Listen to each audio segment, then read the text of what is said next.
adalah menciptakan universe-nya sendiri. Hai semua, Mr. E di sini. Kita pindah dulu ke hero lain karena kali ini gua mau bahas siapa itu Kapten Atom dan sekuat apa dia. So everyone, inilah dia nonton trivia.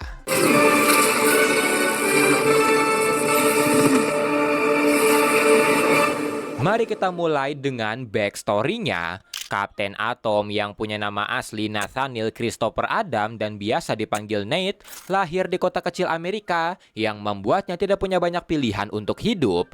Ketika Perang Vietnam pecah di tahun 1950-an, Nate yang sudah punya istri dan anak secara sukarela masuk ke dalam militer dan dikirim ke Vietnam. Dia sangat berdedikasi di sana, bahkan setelah waktu penugasannya selesai, dia kembali mengajukan diri, bahkan sampai 3 kali, tapi di penugasannya yang ketiga, masalah baru terjadi. Dia difitnah melakukan hal yang sangat kejam di Vietnam, yang membuat Nate pada akhirnya dihukum mati. Namun, atasannya juga memberinya pilihan untuk gabung menjadi objek uji coba program Kapten Atom, yang kalau berhasil, Nate akan dibebaskan dari tuduhan. Nate menerima tawaran itu, dia ditaruh di dalam pesawat alien atau UFO yang Amerika temukan, dan uji cobanya adalah meledakkan nuklir di atas pesawat itu untuk melihat seberapa kuat pesawatnya, sekaligus mencari tahu apakah manusia di dalamnya bisa bertahan. Nate pun ditaruh di sana, nuklirnya diledakkan, dan pada awalnya pesawatnya baik-baik saja, tapi beberapa detik setelahnya, pesawatnya mulai mencair yang membuat metal di pesawat itu langsung meleleh ke tubuh Nate. Setelah pesawatnya hancur sepenuhnya, Nate tidak pernah ditemukan dan 18 tahun kemudian, Nate kembali muncul namun dengan kulit silver metalik dan memiliki kekuatan. Tapi karena Nate pada awalnya dianggap tewas, pemerintah Amerika tidak menghilangkan hukuman di file milik Nate, yang berarti Nate masih dicap sebagai penjahat. Ini dimanfaatkan oleh Jenderal Eiling, yaitu atasan Nate di militer, untuk mengancamnya dan menjadikan Nate sebagai superhero di bawah pemerintah yang disebut Kapten Atom. Nate juga diberi masa lalu palsu oleh pemerintah, di mana origin palsunya itu mengatakan kalau Nate adalah mantan engineer roket di Angkatan Udara yang tidak sengaja terjebak dan meledak di orbit. Nah, origin palsunya ini sebenarnya adalah origin awal dari Kapten Atom di kartun komik, karena Kapten Atom adalah satu dari sekian karakter yang dibeli oleh DC dari publisher lain. Setelahnya, ketika Nate berhasil membersihkan namanya, dia gabung ke dalam Justice League, tapi atas permintaan pemerintah, Nate gabung ke dalam cabang Eropa dari JL, yaitu Justice League Eropa, sebagai kaptennya, bareng beberapa hero lain seperti Animal Man, Metamorpho, sampai Elongated Man. Nate mulai terkenal sebagai Kapten Atom, dan dalam event Armageddon 2001, Kapten Atom dan Justice League harus melawan Monarch, superhero tirani dari masa depan yang terungkap merupakan Hulk, rekan dari Dove, yang menjadi villain setelah kematian Dove. Dan fun fact-nya, dalam event ini sebenarnya Nate atau Kapten Atom lah yang harusnya menjadi Monarch, tapi karena plot twist ini bocor ke publik, DC memutuskan untuk menggantinya. Setelah Monarch dikalahkan, Nate kembali bekerja untuk pemerintah dengan membentuk Extreme Justice bareng Booster Gold, Blue Beetle, Maxima, dan juga Amazing Man. Setelah Extreme Justice bubar, Nate kembali membuat grup superhero baru bernama Living Assault Weapon atau LAW bareng Blue Beetle, Judo Master, Nightshade, Peacemaker, dan juga The Question. Keenam anggota LAW ini merupakan karakter-karakter dari kartun komik yang dibeli DC, yang 5 diantaranya menjadi referensi langsung Alan Moore untuk menciptakan Watchmen. Dalam event Public Enemy, setelah Lex Luthor menjadi presiden Amerika, Nate menjadi satu dari sekian hero yang bekerja untuknya karena percaya kalau Luthor sudah tobat.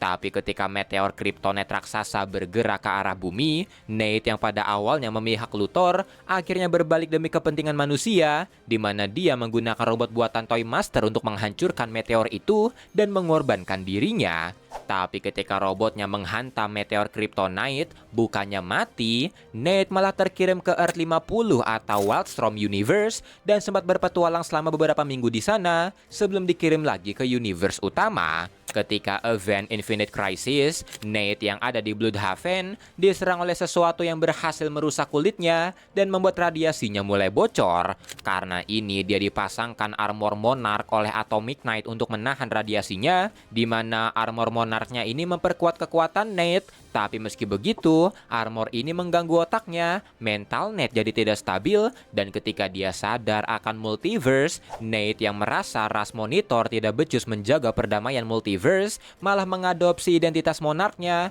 dan mulai mengumpulkan pasukan dari berbagai universe seperti Justice League Axis dari Earth X, Crime Syndicate dari Earth 3, sampai ekstremis dari Earth 8, dan berencana menyerang monitor untuk menjadi penguasa tunggal di multiverse.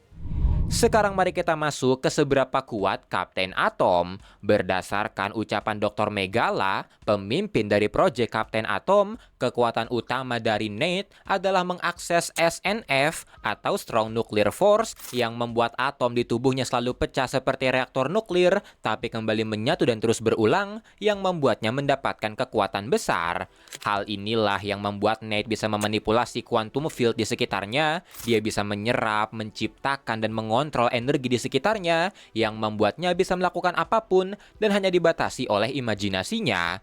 Dia pernah menghilangkan bubble quantum flare yang sudah ada selama 5 tahun, menyerap seluruh energi major force yang meledak, menyerap energi dari tombaknya Magog, sampai menyerap energi kuantum dari Omega Prime. Energi manipulationnya ini juga membuat Nate bisa terbang, mengeluarkan energi blast yang saking kuatnya sampai bisa menghancurkan kulit dari Omega Prime, membuatnya kebal terhadap sihir, menyerap kekuatan orang lain, sampai tahan dari kendali telepati, termasuk punyanya Starro. Dia juga bisa mengubah struktur molekul dari siapapun, seperti saat dia mengubah kulit dan pakaiannya sendiri, sampai mengubah tubuh dari Maul yang tadinya kekar jadi kurus. Dan hal terhebat yang pernah Nate atau Kapten Atom lakukan adalah menciptakan universe-nya sendiri, di mana dia bisa mengontrol apapun di sana, bahkan merestart ulang universe-nya.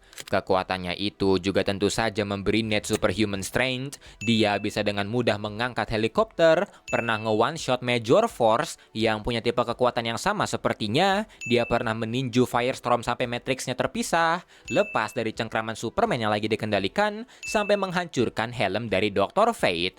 Speed dan refleks dari Kapten Atom juga sangat cepat. Dia bisa menyetarai kecepatan The Flash, bahkan menyetarai kecepatan cahaya. Durability dari Kapten Atom juga tidak perlu diragukan. Dia tentu saja kebal peluru, tahan dari serangan plastik yang bisa melubangi bukit, sampai tahan dari ledakan bom setara 100 kiloton TNT. Dan ketika menjadi Monarch, kekuatan dari Kapten Atom juga meningkat keras. Dia mengklaim bisa menghancurkan universe, secara sistematis mengalahkan banyak grup superhero dari berbagai universe, tahan dari serangan Superboy Prime dewasa, dan menjadi ancaman dari multiverse. Tapi kekuatan dari Kapten Atom dibatasi oleh pikirannya sendiri, di mana mental Nate yang tidak stabil secara tidak langsung membatasi kekuatannya karena akan terlalu berbahaya. Dan itulah semua trivia dari karakter Kapten Atom. Kalau mau koreksi, kritik atau saran bisa komen. Saya Misteri, bye-bye.